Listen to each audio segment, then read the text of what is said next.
یہ ایک سردیوں کی ٹھنڈی رات تھی جب علی اور اس کی بیوی انم اس پرانے گھر پہنچے۔ ان کی شادی کو زیادہ دن نہیں ہوئے تھے اور یہ ان کا پہلا سفر تھا۔ علی کے چچا نے انہیں اپنے گھر چھٹیاں گزارنے کی دعوت دی تھی جو شہر کی بھیڑ بھاڑ سے دور ایک سنسان علاقے میں تھا۔ گھر بڑا تھا، اونچی کھڑکیوں اور پرانی لکڑی کی دیواروں کے ساتھ۔ ٹھنڈی ہوا چل رہی تھی اور کونے کونے میں سائے لرزتے محسوس ہو رہے تھے۔ علی اور انم کے دلوں میں ہلکی سی گھبراہٹ تھی مگر ٹرپ کا شوق ان پر غالب تھا۔ علی کے چچا جو قریب ہی رہتے تھے انہوں نے گھر کا مختصر دورہ کرایا اور کہا، یہ گھر پرانا ضرور ہے مگر بہت خاص ہے۔ یہاں کچھ عجیب و غریب واقعات ہوئے ہیں لیکن فکر نہ کرو، یہ سب محض کہانیاں ہیں۔ انم نے ہلکی سی مسکراہٹ کے ساتھ سر ہلایا مگر گھر کی پراسرار فضا نے اسے بے چین کر دیا۔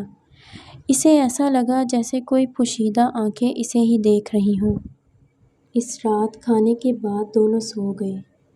گھر میں گہری خاموشی چھائی ہوئی تھی، بس باہر چلتی ٹھنڈی ہوا کی آواز تھی۔ آدھی رات کے قریب انم کی آنکھ کھلی۔ اسے دھیمی مگر واضح آواز سنائی دی جیسے کوئی اس کا نام پکار رہا ہو، انم، انم۔ وہ ہڑبڑا کر اٹھ بیٹھی، دل زور زور سے دھڑک رہا تھا۔ چاروں طرف نظر دوڑائی مگر کمرے میں کوئی نہ تھا۔ اس نے علی کو جگانے کا سوچا مگر پھر رک گئی۔ اس نے دوبارہ آنکھیں بند کرنے کی کوشش کی مگر کسی کی موجودگی کا احساس ختم نہ ہوا۔ صبح علی نے پوچھا، رات آرام سے گزری؟ انم نے جھجکتے ہوئے کہا، ہاں، مگر دل میں وہ آواز گونجتی رہی۔ دن کے وقت علی نے گھر کی تلاشی لینے کا فیصلہ کیا۔ وہ اوپری منزل کے کمرے کی طرف گیا۔ لکڑی کی سیڑھیاں اس کے قدموں کے نیچے چرچرا رہی تھیں۔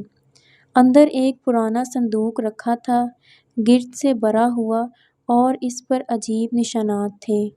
علی نے صندوق کھولا تو اندر ایک پرانی تصویر ملی۔ تصویر میں ایک عورت کھڑی تھی، مسکراتی ہوئی، مگر اس کی مسکراہٹ غیر فطری اور حد سے زیادہ چوڑی تھی، جیسے وہ انسان نہ ہو۔ علی کے جسم میں سرد لہر دوڑ گئی۔ اس نے فوراً تصویر واپس رکھی اور صندوق بند کر دیا۔ اوپری کمرے میں زیادہ دیر رکنا ممکن نہ تھا۔ جب وہ نیچے آیا تو انم کا چہرہ زرد پڑا ہوا تھا۔ وہ خوفزدہ لگ رہی تھی۔ علی نے پوچھا، کیا ہوا؟ انم نے تیزی سے کہا، کچھ نہیں، مگر علی جان گیا تھا کہ کچھ ٹھیک نہیں ہے۔ انم نے کھڑکی کی طرف دیکھا اور آہستہ سے بولی، مجھے لگتا ہے یہ گھر بھوتیا ہے، میں آوازیں سن رہی ہوں۔ علی کو بھوتوں پر یقین نہیں تھا لیکن انم کی آنکھوں کا خوف دیکھ کر وہ بھی بے چین ہو گیا۔ رات کو جب وہ بستر پر لیٹے تو وہی آواز دوبارہ آئی۔ اس بار آواز نے کہا، انم، علی۔ انم نے فوراً بستر چھوڑا اور دروازے کی طرف دوڑی۔ علی بھی گھبرا کر اس کے پیچھے لپکا۔ دونوں اندھیرے کوریڈور سے گزرتے ہوئے اوپری منزل کے کمرے تک پہنچے۔ دروازہ آدھا کھلا ہوا تھا اور اندر سے سرگوشی آ رہی تھی، انم، علی۔ انہوں نے دروازہ دھیرے سے کھولا۔ منظر دیکھ کر دونوں ساکت رہ گئے۔ کمرے میں ایک عورت کھڑی تھی، سفید لباس میں، لمبے سیاہ بالوں کے ساتھ۔ وہ کھڑکی کی طرف رخ کیے کھڑی تھی، بالکل جامد۔ اس کا چہرہ زرد اور خالی تھا۔ انم نے علی کا ہاتھ زور سے پکڑا، کیا تمہیں بھی نظر آ رہی ہے؟ وہ کانپتے لہجے میں بولی۔ علی نے سر ہلایا، وہ بس یہی کر سکا۔ عورت نے آہستہ سے ان کی طرف رخ کیا۔ کمرہ شدید ٹھنڈا ہو گیا۔ اس نے منہ کھولا مگر کوئی آواز نہ نکلی۔ اچانک ایک کان پھاڑ دینے والی چیخ گونجی جس میں درد اور کرب کی جھلک تھی۔ دونوں نیچے بھاگے اور دروازہ بند کر دیا۔ اگلی صبح علی اپنے چچا کے پاس گیا۔ کیا آپ کو اس گھر میں کسی عورت کے بھوت کے بارے میں پتہ ہے؟ چچا چونک گئے۔ ایک پرانی کہانی ہے۔ برسوں پہلے یہاں ایک عورت رہتی تھی جس کا نام کترینہ تھا۔ وہ اپنے شوہر مائیکل کے امریکہ سے لوٹنے کا انتظار کرتی رہی مگر وہ کبھی نہ آیا۔ لوگ کہتے ہیں وہ ٹوٹے دل کے ساتھ یہیں مر گئی۔ اور پھر؟ علی نے پوچھا۔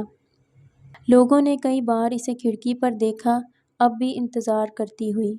اس رات کوئی آواز نہ آئی، مگر گھر اداسی سے بھرا ہوا تھا۔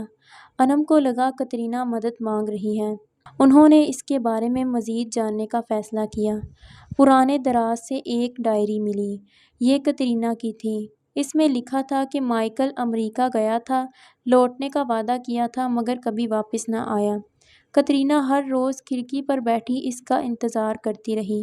انم کی آنکھوں میں آنسو بھر آئے۔ لائبریری جا کر انہوں نے پرانے ریکارڈز دیکھے۔ مائیکل کی تصویر ملی۔ ایک خبر میں لکھا تھا کہ اس کا جہاز ڈوب گیا اور لاش کبھی نہیں ملی۔ شاید کترینہ نے یقین نہ کیا اور امید پر زندہ رہی۔ غروب آفتاب سے پہلے وہ گھر واپس آئے۔ رات کو موم بتی جلا کر اوپری کمرے میں کھڑے ہوئے۔